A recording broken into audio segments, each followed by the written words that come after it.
ONSITE, the conversations ONSITE Podcast, SK Vibemaker, Oblig, DJ Illness. I want to say, man, if you want to listen back to prior episodes, jump on the Spotify, Apple Podcasts, Google Play, Audio Mac, SoundCloud, jump on the YouTube, search out ONSITE Podcast. It's easy, man. Subscribe and just check out the catalog, man. We've been having conversations. A lot of people are trying to do this thing, but they're just not doing this thing. But we've been having conversations. Now, the past weekend, man, man like Wiley had a Twitter tirade. Let's just start there. Man like Wiley had a Twitter tirade. A lot of people are disappointed. Yeah. A lot of people are surprised. Nope. Should you be surprised and should you be disappointed? You're heartbroken. I'm heartbroken. By I know the reason why you're heartbroken is because I remember the last time I probably saw Wiley in the flesh is when I was with you, Oblig, at Rant in East London. And he was doing a bit of a showcase that night and he had a load of MCs around and a lot of people were excited that Wiley was there in the flesh because he can be an elusive character. Sometimes quite often he don't turn up to where he's supposed to be. But let's give some backstory. This is an artist that has a 20-year career in this UK industry. This is an artist that's put on a lot of other artists. Mm-hmm. This is a pioneer of the grime sound. An artist that has lasted a long time, had a long career. Only just recently had Bosie, which people would have written him off when he's come back with Bosie, which was a big song. But the Twitter tirade, aiming at the Jewish community, for whatever reason, that he decided to have that Twitter tirade, which lasted over 2 days. It was crazy. Many people have said career suicide. Many people have said cancellation. I've said that I don't feel like Twitter is the platform to be having a race conversation and debate. Because I'm into educate, articulate, and debate. And I don't know if Twitter is the platform for that. And that doesn't say anything that he said was okay. There was... Just to see some of the tweets, man, Jewish people are slippery. Jewish people are cowards. Israel is not yours, can you hear me? Jewish people, you think you're too important, I'm sick of you. Hold this corn, you inbreeds. That's just some of the tweets I've taken those are the worst ones as well. From many tweets. The worst ones. And as much as somebody wants to say that they want to give Wiley the benefit of the doubt, I think there's been enough said in those tweets for you to not be giving him the benefit of the doubt. And the reason why we're discussing this today, man. Oblig, let's start with you, man. What's your take on the Twitter tirade from Wiley against the Jewish community? I mean, my take is I would agree that Twitter is absolutely not the place for that. Not that there's ever really a place for that. If I'm going to have any kind of defense whatsoever for him, it is that he has a history of not being able to explain himself correctly. So even if there is some other kind of message he tried to get across, he didn't do it on Twitter, that's for sure, right? But in general, I think what he's kind of said is unforgivable. I think the fact that people are discussing whether it's career suicide or not is because people have a real deep emotional connection to Wiley and his career, right? And the things that he's done for the country. And people are kind of fighting with themselves to come to terms with the fact that it might actually be career suicide. I know I still haven't been able to stop thinking about it. Do you know what I mean? I remember sitting there watching these tweets and he literally for 4 hours straight, every 2 minutes, just looked at a tweet about Jews and it was relentless and it was aggressive. And I think if that's another artist, there's no conversation, right? And I think that, if maybe that was a white artist on the black community, there's no conversation, right? It's people want to give him the benefit of the doubt, but I feel like it was just too far. Not to jump in, what benefit of the doubt though? I have to stress this though, because we can't be impartial here. This is a guy I want to say, Wiley, I know Wiley. We've spent many hours on the phone. Do you know what I'm saying? I know Wiley. I've known Wiley for a little. What defense is there? What defense? What benefit of the doubt is there? The fact that I even said that is kind of like answering my point. There is no defense in it. There is no defense. And when you kind of come to terms with it, there's no benefit of doubt. But like I said, for me personally, he's like the reason I do what I do. So it's very hard for me to come to terms with the fact that that actually happened and the consequences he's actually going to have to face. I don't know, man. I'm probably going to be a bit controversial in saying this, but to your point where you're saying like if it was a white person saying something about black people or etc., people like Tommy Robinson or whatever his name is. Please don't say these characters' names, man. No, but I have to give context. But people like these have been bashing Muslims for years. Let's call him Connie Robinson. Whatever his name is, they've been bashing Catty Muslims. Poppinson. No, but hear what I'm saying though. They've been bashing Muslims for years. No one called the police on them. And I'm not even trying to defend Wiley. I'm just saying, like, I have a real issue the fact that the same energy is not being kept here. Like, okay, this is more of a meltdown. I don't know what has possessed Wiley. Like, at the end of the day, he's done so much and he's been very unorthodox his whole career. Like, he's not someone that does things by the book ever. He's always been doing things in his own way. So for him to come out, I mean, he had that whole thing with Stormzy and Ed Sheeran on Twitter a few months ago or whatever. And he was going at them and people were saying, does he have mental health issues back then? They were saying things, he's gone off the boil, he's going mad, etc., etc., etc. That was people's opinions. And it was like, okay, because a lot of people were entertained by what he was doing. Not that it was cool, but it was just left to just be that. It was a tirade against them. Now he's turned around to the Jewish community. I personally, I read through every single tweet and I did not see his reason.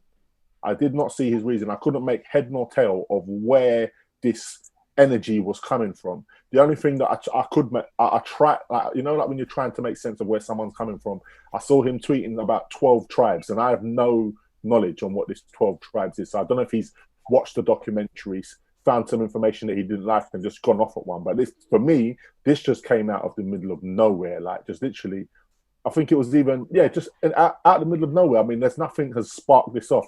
It's not like the Jewish community have refused to give him clearance on a sample or something. Do you know what I'm saying? Like, it's just come out of nowhere.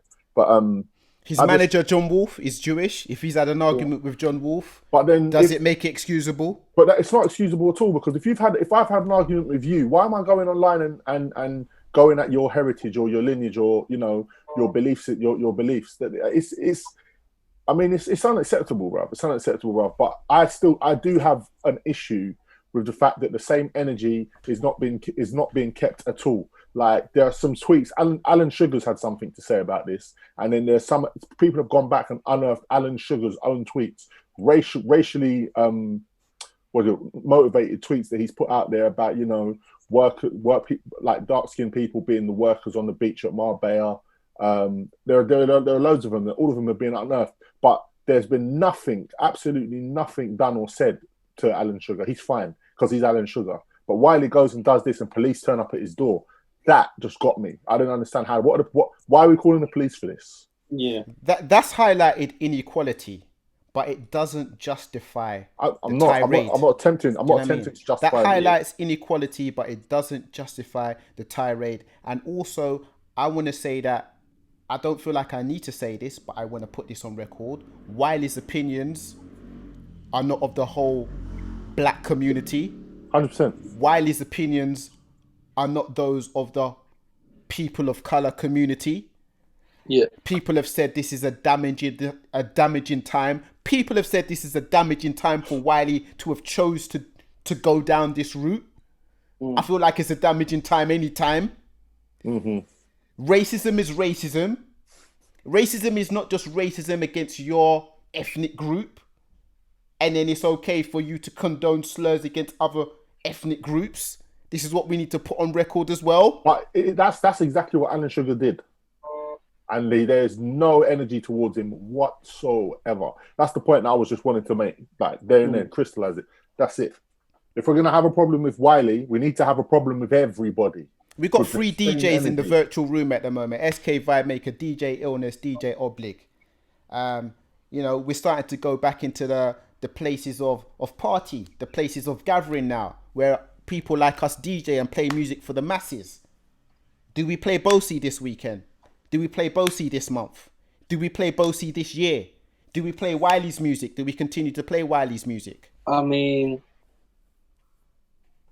no, I guess. I mean, no. And it's hard to like, it's even hard for me to say no. Like, it's Wiley, but it's like what he's done is too much, man. And you don't, you know, we're playing music to make people happy, you know, and have people enjoy themselves. And you don't want to play music that could potentially, you know, you're upsetting a whole group of people there. Like, the thing is, I think as well, like, a lot of us are hurt by what he's kind of said, but I can't even imagine being Jewish and hearing that. I don't know, man. I for one, not playing his music. I don't know about you lot. Do you know what? That's an interesting question. I mean, I don't know that. We had a conversation last week, and I said, yeah, we really have to separate the artist from his music at all points. And this was not directly on Wiley. This was just in general. You have to separate the artist from his music. I said that there is a bridge too far with some artists where you can't separate them. For example, I gave two examples of, you know, people that interfere with young children and people that interfere with, you know, rape and things like that. I feel like that's a bridge too far. I can't support that artist's music. In this situation, I don't know. I genuinely don't know. If someone comes up to you while you're out and asks you to play Bosi, do you tell that person no? I don't know, because as much as Wiley's come out and said all of this stuff, because it's Wiley and it's unorthodox and it's a bit, I don't know if I can take this. Even now, I don't know if I can take this whole thing seriously. Like, I genuinely don't know if I can take this whole thing seriously. And then if he comes out tomorrow, not that I'm expecting him to, but if he comes out tomorrow and then apologizes, does that then undo everything that's already been done? Or is this an infinite cancellation and never go back? That's a big question that I wondered as well. Like, if he comes out, says, let's say hypothetically, he says something happened in his life, he got really drunk and he did something stupid, he's really sorry. Do people let him off? I don't know. What do you reckon, SK? I think a man's too grown for that kind of excuse, to be honest. A man's too grown. Like, this type of behavior is what I'm not saying I would expect, but if a man was like 15, 16, 17, you could say you haven't lived enough of your life yet to be educated. Yeah. Bro, if you are 40, around them ages, and especially being around the world like Wiley has, I just think that adds more context to your indefense. Do you know what I mean? Yeah. He's too grown for that. That is part of you. It's almost like of course people can change. And people, you could give people a second chance, another chance. But that chance that he might be granted doesn't mean that it's going to be very divided if there's any chance. Do you know what I'm saying? And I just think that it's just like, we could mention many other artists that are going to struggle to come back from some of their madnesses that they've done in their career. And I think this is that moment for Wiley, man. It's a madness in his career, and it's going to be very difficult for him to get back from this. Because if you was on a drunken binge or a drug influenced binge and you came out with this stuff, they say that you speak a lot of truth when you're drunk. So was this part of you then? Is this something that you thought? Was this within you that you was hiding? I don't need to have a Jewish friend to think that it's wrong for you to have these views against Jewish people. If we are condoning these type of prejudices, we are no better than the others that are about these prejudices. Not to be on a high horse. When you get to a certain age, when you grow older, you know better. You know better. And just the fact that we're having this discussion today, I think it means a lot. Because it's easy for a lot of people in this UK music industry, in the grime scene, in the UK hip hop scene, that are closer to Wiley, to just stay quiet. Yeah. And the quietness and the silence is quite a lot of complicit. There's a lot of complacency. Is that the word? Being complicit? Being complicit in that. Man, have to talk up, bruv. You know what I mean? Man, have to talk up. This ain't some gossip thing. Man, have to talk up, man. We've been in some of the biggest racial protests and arguments this year since the civil rights movement. I don't know how many times I have to say it on this podcast and these discussions that I've been having this year. So we need to keep that same energy. And I just think that, I don't know how Wiley bounces back from this, man. Neither do I, bro. What do you reckon of the whole kind of what Example's take on it? Did you see that? No. Did Example say that he was about how the grime scene was quiet? That's what I'm saying. So we are here talking about it at the moment. Yeah. We are here talking about it. Yeah. Let's not get it twisted. Sorry, before you talk, Illness. There are a lot of young people in the grime scene, a lot of young MCs. So maybe that's a bit of a reason why people stay quiet. They stay quiet. What? I say this. Sometimes if you ain't got anything worthwhile adding, then it's best not to add anything. I'm pretty sure I've said this before. So if people want to stay quiet on this, but A, because their allegiance to Wiley's, B, because they just don't understand what on earth just happened. Because even me, I'm still slightly scratching my head. I don't know where this come from, and I don't know why. And it's like, as much as I don't feel like we can actually condone this behavior, it's like, because it's Wiley, everyone's searching for the why. Do you get what I'm saying? Like, why has it come? You know, you were saying like allowing him to have the benefit of the doubt. We want to understand where this come from. We want to understand why on a Friday night when everyone's minding their own business, you want to come out with a bunch of tweets. Like, it just doesn't make any sense. There's a difference though, Illness though. Like you say, like some people don't know where this is coming from. They're simple things. Prejudice against a religion. Prejudice against a religious belief. Do you know what I'm saying? It's simple. Do you know what I'm saying? It's simple. It's just as simple as that. Like, I hear that. I hear what you're saying. Regardless of you knowing anything about the battle for Israel, the fight for Israel, or anti-Semitism, or anything like that, regardless of you having a lack of understanding about those things in detail, this is a prejudice against a religious belief. I think one of the worst things about it, you said it earlier, there was no there was kind of no context to it. It was just like high school insults. You know, exactly. Like, with people, you make me sick. Like, what were you gaining? What was the gain from these tweets? It was literally just schoolboy stuff, and that's what I'm saying as well. Which is why when I'm talking about separating the artists from their music, I can't really take this as much as this tirade is offensive. I can't take it seriously, with all due respect, because it does seem like high school insults, like the things that he's coming out with. No, it needs to be taken seriously. No, but I expect this kind of thing from 8-year-olds and 10-year-olds. Less the bad language. 8-year-olds and 10-year-olds, not a fully grown man. I don't know. Anyway, I suppose you do have to take it serious, but I can't take it serious because it does sound like playground bullying or playground banter to me. So, latest update. Facebook and Instagram have been very quick. They've moved very swift in taking down Wiley's Instagram and Facebook pages. The same energy they didn't have with Haiti Tompkinson or whatever her name is. I'm not saying her name. And my man, the other guy, Robinson. You know what I'm saying? I don't want to say their names. They didn't keep the same energy with them. They weren't as quick. My girl still got a page. She's spewing hate all the time.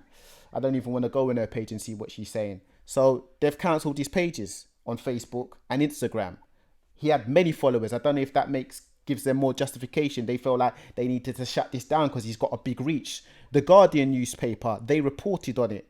And they put up a damn picture of Kano instead of Wiley. The Guardian done an article on it and he put up a picture of Kano instead of Wiley. Now, swiftly moving on, it had me thinking, I don't know if you're trying to defame Kano. I don't want to think that you're trying to do that. Are you thinking that all black MCs, rappers, artists look the same? It's the same old narrative, isn't it? But then it had me thinking about how Kano, let's give some props to an artist like Kano, who has carried himself very well in the 15-year career that he's had. Do you know what I'm saying? Quite humbly, quite stealth, quite low-key, but has carried himself impeccably. 6 albums, if we want to talk about the music, and maybe only one miss, in my opinion. So on one side, we're looking at Wiley's mess-ups, and then on the other side, we need to look at artists who carried themselves very well and give them the credit as well. Do you know what I'm saying? I don't know, man. Like, I expect better from the Guardian. Sorry to go back onto the negative. I expect better from the Guardian, and I feel like it makes this whole situation worse because, you know, you're not really. I'm sorry, all black people do not look the same. I'm sorry, I'm not trying to hear that. Just because 2 people are light skinned doesn't make. It's like the Oxlade Chamberlain and Kieran Gibbs thing that happened all them years ago when the referee sent the wrong person off. I think it's disgusting. I think it's unacceptable, and I think it's easy to give. I think we've discussed this about giving artists their flowers. I think somebody like Kano deserves all the credit in the world for what he's been able to do. But it's just a thing where I feel like when we're looking at artists, artists need to not so much stay in their lane, but need to focus on what their outreach is.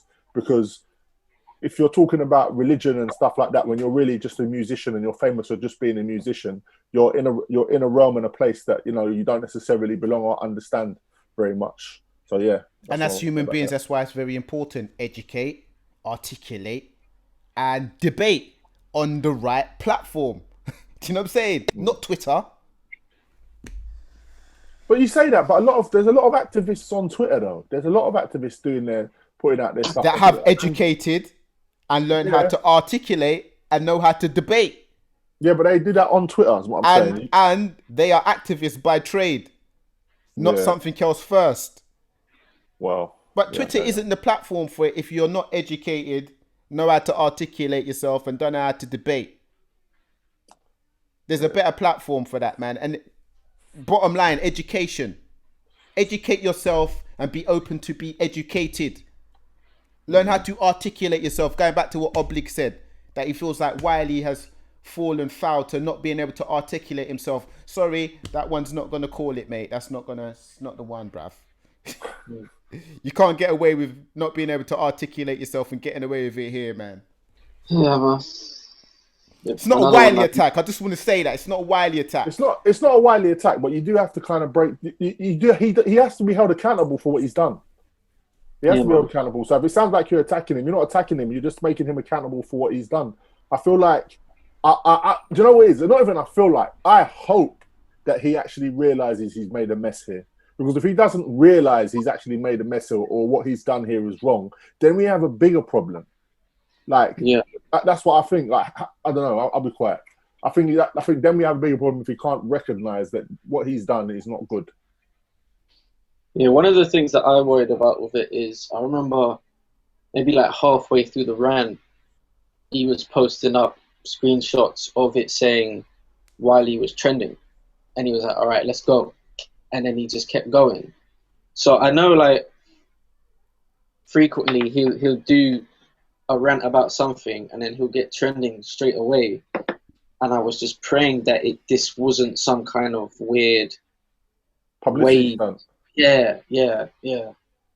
Conspiracy theorists might say that he done this to sift out the racists, some of the people that have been on the fence about Black Lives Matters, the movement, and then when something like this happens, are quick to jump out the window with their racist views. I don't know about that, man.